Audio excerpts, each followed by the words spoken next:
Good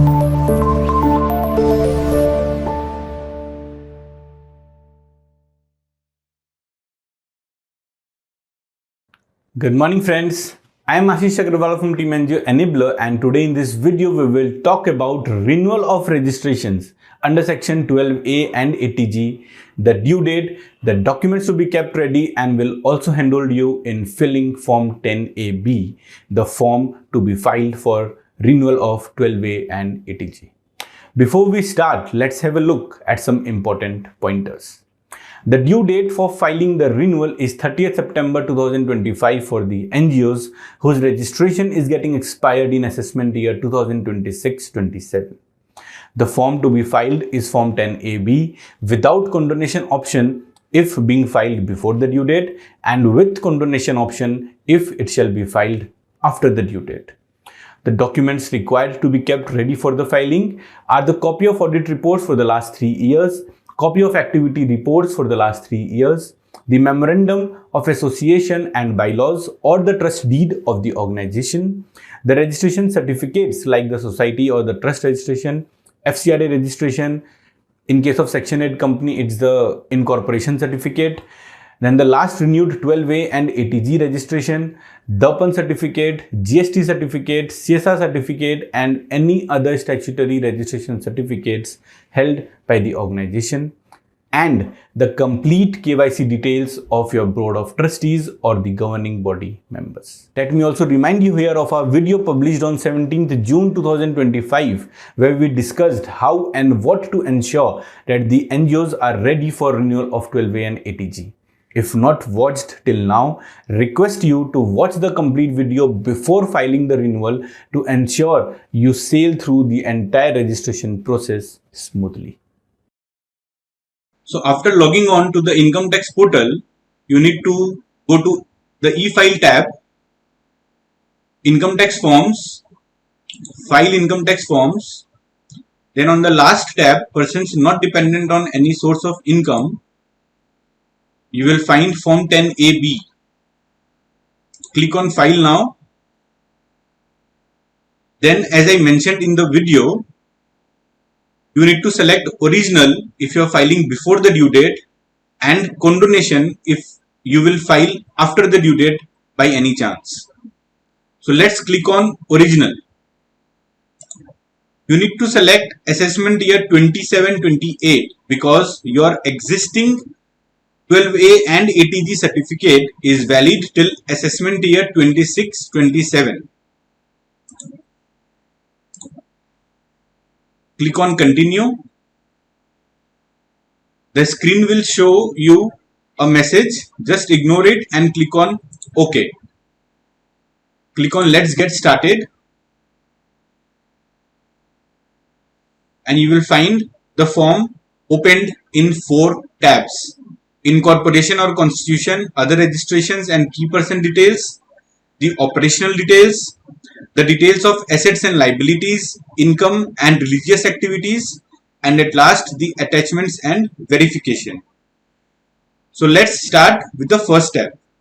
When you click on the first tab, you will find the PAN, name and the address is auto-filled from your income tax portal.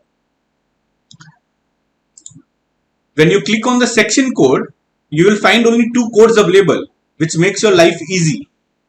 The first code is clause 2 of clause AC of subsection 1 of section 12A, and code 13, which is for clause 2 of first provision to subsection 5 of section 80G. So if you are filing renewal for section 12A, you will select the first code. If you are filing the renewal for registration under section 80G, you will select code number 13, which is the second code.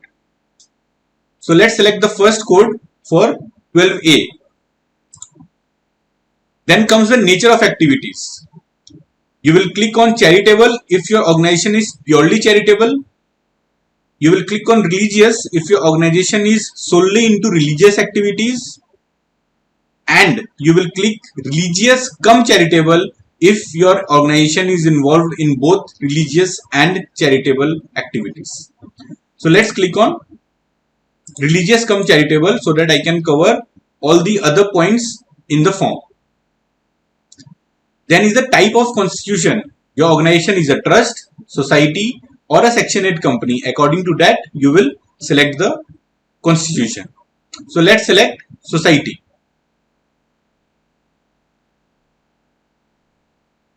Let's select trust. I think that will cover all the relevant points.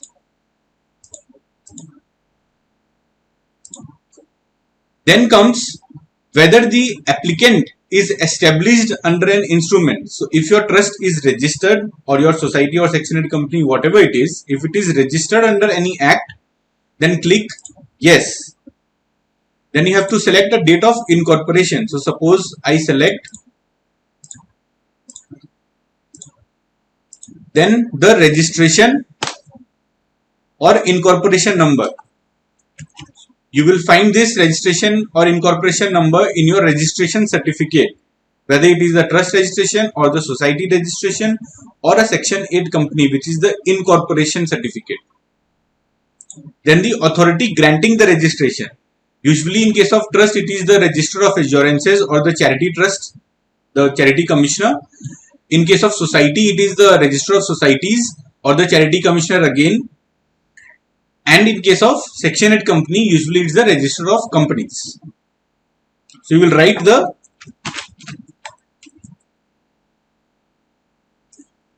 name of the authority.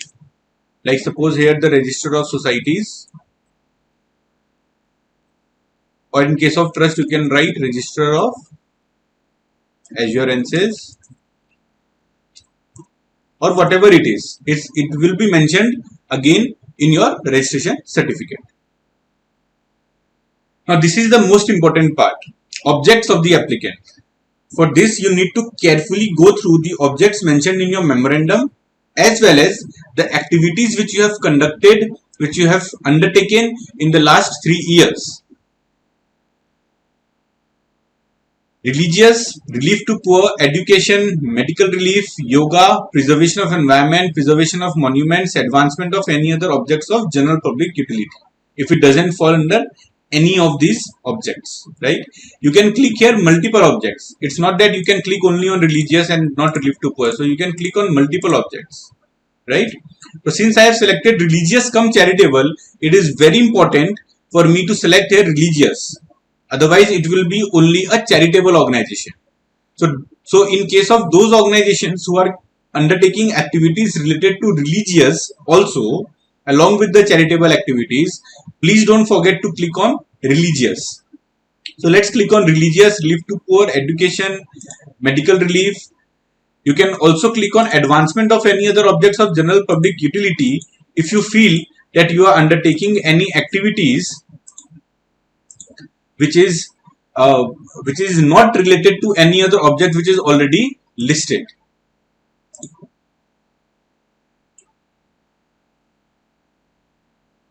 Now in case of trust, this option will be open, otherwise it will be freezed. Whether the trust deed contains clause that the trust is irrevocable. So I have told in my multiple videos that in case of trust, this clause is a mandatory clause, that the trust is irrevocable in nature. Then comes whether the applicant is registered on Darpan portal or under FCRA Act or any provision of the Income Tax Act.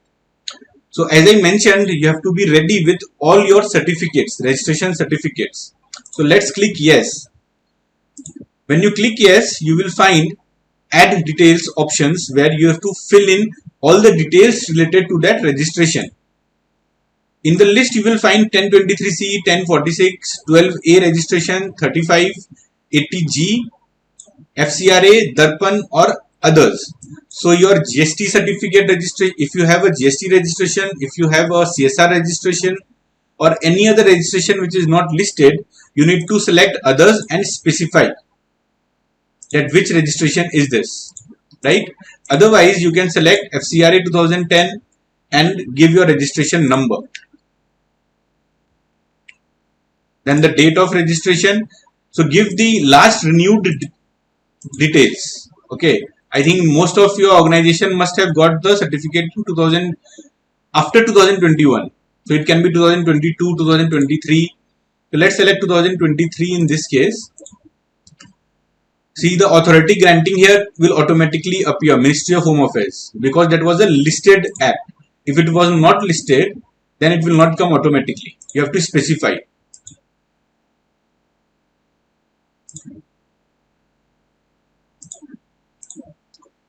Now, what is date from which registration is effective? Even in your FCRA registration, you will find two dates. First is the certificate date on which it was issued to you. And in the certificate, you will find the date from which the registration is effective. It can be the date, suppose if the date is 22nd February 2023, the registration can be made effective from 1st March 2023. So here you have to write, here you have to mention 1st March 2023 and not the same date as above. In some cases, yes, both the dates can also be the same, but usually in FCRA, the date might vary also. So both the dates are mentioned in a certificate. So you have to carefully go through that. So let's select for here 1st March 2023 and click on add. Similarly, you have to add all your other registration details here, whatever it is.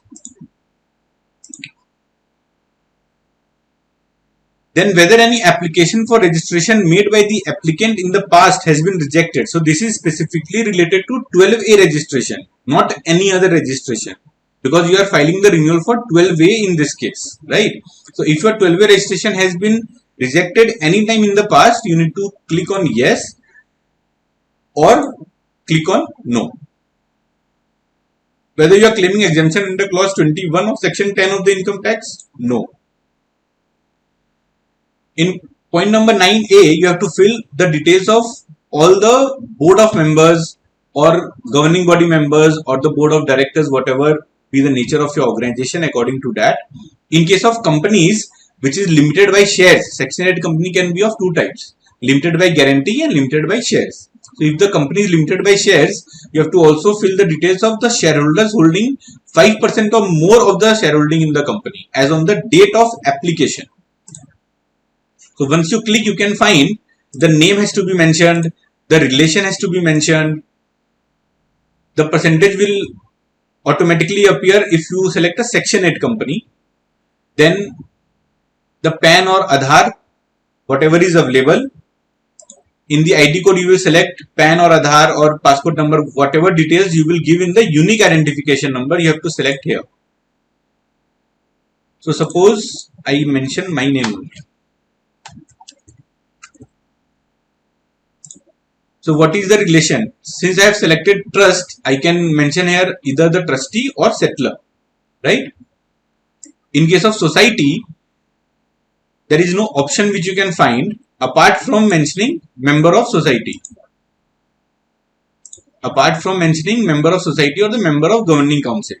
You can also select office bearer in case of president, secretary or the treasurer. You can also select office bearer, otherwise member of society or member of governing council is enough. In case of section 8 company, you need to select director, and in case of shareholder, you need to select shareholder, right? So in the present case, I am selecting trustee.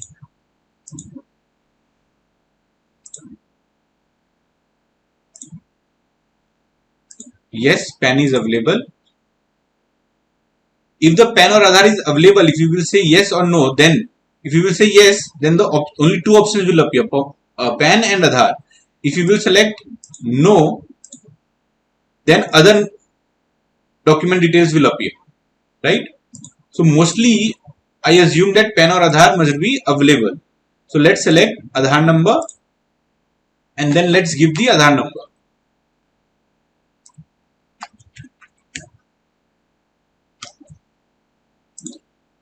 Then since I have not mentioned the correct Aadhaar number, it was showing the error. So you have to mention the Aadhaar number in the unique identification number, then the mobile number, email address, then the complete address of the member, not of the organization, right? Here you are giving the details of all the board of trustees or the members. So here the address should also be of the member, which can be as per the Aadhaar card, right? Sometimes the post office area, district and state comes automatically. Otherwise, you can select from the drop down. Then click on add, right? So let me fill the details. Otherwise, it will not get saved.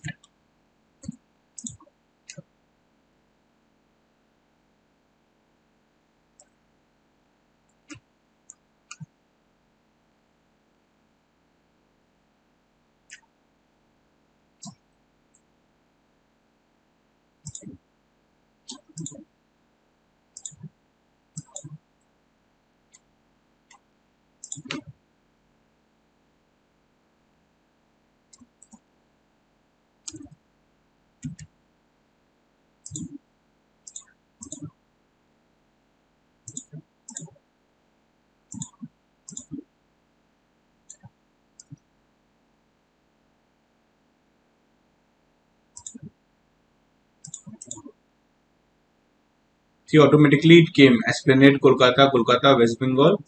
I click on add, the details are added. In 9B, in case if any of the persons is not an individual, if in your trust or section 8 company any other organization is holding the shares, then in that case you have to fill the details in 9B. Click on save. It will show this green sign, green tick sign with the word completed. Until unless it shows green tick sign and completed, you will not be able to proceed further, or even if you are able to proceed further, you will not be able to file the form. Now in operational details, the first details I guess is most important, because there are certain organizations who run a school, college, university, hospital under their main society or the trust or the section 8 company. So that details has to be filled here. Once you click on add details, you will find the name of the school or the college or university, whatever it is being asked, and the nature of activity, whether it is the school, hospital, religious place, it is being asked. Then the complete address of that unit, whether it is owned by you or it is leased by you or it is rented by you, you have to mention that. Then the name of the person in charge along with the contact number and the email ID of the person in charge, not necessarily anyone from the board of trustees. It can be the name of the principal also. Suppose in case of school, you can mention the name of the principal in charge. Details can also be mentioned here. It's not a compulsory field, because not all organizations run a school, college or university or hospital or any institution. Sometimes they undertake projects also. So not necessarily everybody has to fill. That's why it's not a mandatory field. But the organizations who are doing so, in our opinion, they should fill this point. Then if you have any business undertaking, which is a property held under a trust, then you should fill in point number 11. Again, the same details are being asked. This is very important, whether separate books of accounts are being maintained. If you are running any business undertaking, it is clearly mentioned that you need to maintain separate books of accounts for that business undertaking, even if it is incidental to the main object, right? So you have to maintain a separate books of accounts. So here, if you are saying no, it will be a problem for you at the time of renewal of 12A and 80G. The commissioner might not grant you registration. And the address of the business, then in which sector it is, the list is there, whether it is fish farming, mining, quarrying, manufacturing, construction, whatever it is, whatever that organization is involved in, you need to select from the list.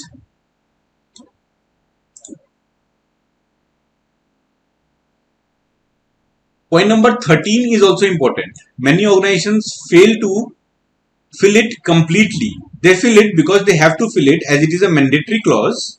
The star mark is here, but the organizations fail to completely fill it. Why I am saying that? Here it's written details of all accounts held by the trust. I repeat, details of all accounts held by the trust. So the details of all the bank accounts has to be filled here. The IFSC code, once you fill the IFSC code, the name of the bank will appear here and the account number. not much details are asked, right?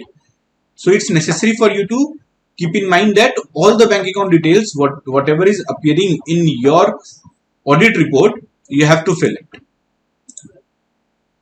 Until unless I fill it, it will not get saved. So let's fill it.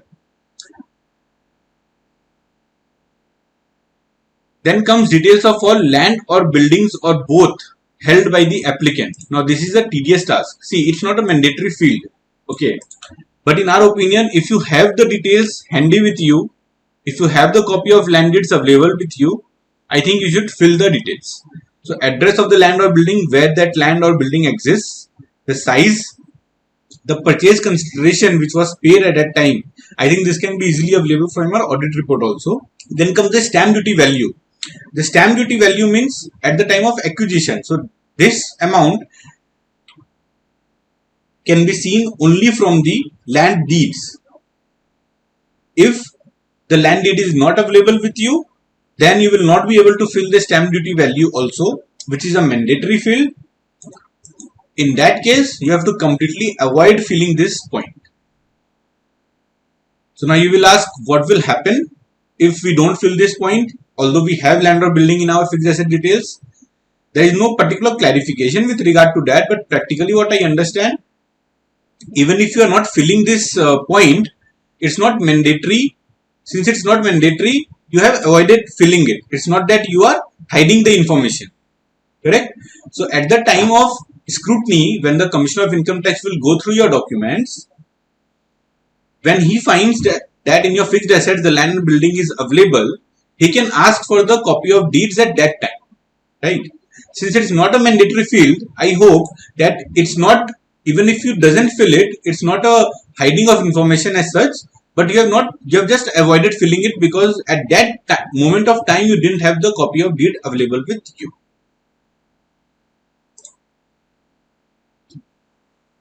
So if you click on advancement of any other object of general public utility in the object clause, which I showed you, then this portion will become open. Then you have to mention whether it involves the carrying of any activity with consideration or without consideration. Then whether that activity is undertaken in actual carrying out of such advancement of any other general public utility. And then the details from such activity will also get open once you click on yes. The details will also open, total receipts, aggregate of receipts, because there is a limit of 20% of the total receipts. It should not exceed that. So that's why they have put a check here, that how much is the total receipts from such activities and what is the percentage from the aggregate receipts. It will auto calculate it. Right? Then comes the details of assets, liabilities, income and religious activities. Now this point, has return of income been filed for the last assessment year for which the due date has expired? This has to be yes, because in any case, when you are filing the form 10AB, that is before 30th September, the due date for income tax return for assessment year 25-26, which is already closed in March 25, the due date is 31st October. So in any case, the last assessment year in this case will be assessment year 24-25, which is financial year 23-24. And you must have, I assume that you must have filed the return for financial year 23-24. There must be hardly any case where the return is not filed for financial year 23-24. So if you have not filed, then you click on no. Otherwise, in maximum cases, it will be yes. Then comes the details of balance sheet, corpus fund, other funds, long-term liabilities, other liabilities. Then comes the details of assets, land and building, other fixed assets, investments or deposits as per section 11 subsection 5, other investment or deposits, other assets. Right? So let's fill something, otherwise it will not get saved.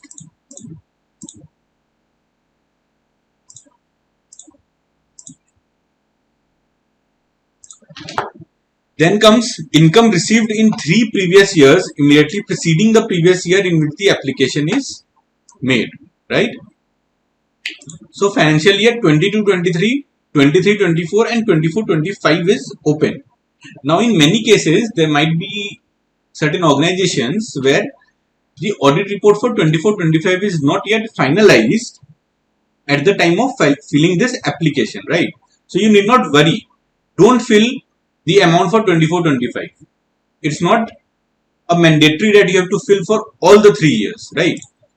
You fill it for 22-23 and 23-24. Because at the time of scrutiny, in any case, the Commissioner of Income Tax will ask you the audit report for financial year 24-25 before passing the order. So at that time you can produce it. Even if they question you that why you have not filled the 24-25 details, you can say that the audit report was delayed. Now here 4 things are being asked. Grants received from central or state government, grants received from CSR, other specific grants and other income. So you have to fill it very carefully. If there is a restricted grant, then you have to fill whether it was received from central or state government, if it was for it was received from any company under a CSR scheme, or if it was other specific grants, right? Now fill this carefully. Don't just put everything under other income and put 000 here, right?